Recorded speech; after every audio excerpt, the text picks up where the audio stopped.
আসসালামু আলাইকুম বন্ধুগণ, দেখেন ছোট ছোট উদ্যোক্তা হয়ে কিন্তু তারা জীবন অতিবাহিত করিতেছে। এই রাত্রিবেলা দেখেন তারা চায়ের দোকান দিয়ে চা বিক্রি করতেছে। আসলে তারা কিন্তু এই অল্প থেকেই বড় হতে চায়, ছোট হতেই বড় হতে চায়।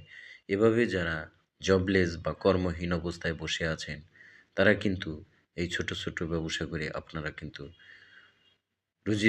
রোজগার করতে পারেন এবং পয়সা সংগ্রহ করতে পারেন। কাজেই নিজের আত্মসম্মানের কথা না ভেবে, নিজের কথা ভেবে, পরিবারের কথা ভেবে এই ছোট ছোট এরকম উদ্যোক্তা হয়ে দোকান দিয়ে কিন্তু আপনি সুন্দরভাবে স্বাবলম্বী হতে পারেন। এই রাত্রিবেলা কি পরিশ্রম দেখেন তারা করতেছে, এই চা বিক্রি করতেছে এবং চা বিক্রি করেই যে টাকা পায় তা দিয়েই কিন্তু তারা সংসার চালায় বন্ধুগণ। কাজেই আসুন আমরা ছোট ছোট উদ্যোক্তা হয়ে জীবনকে সুন্দর করে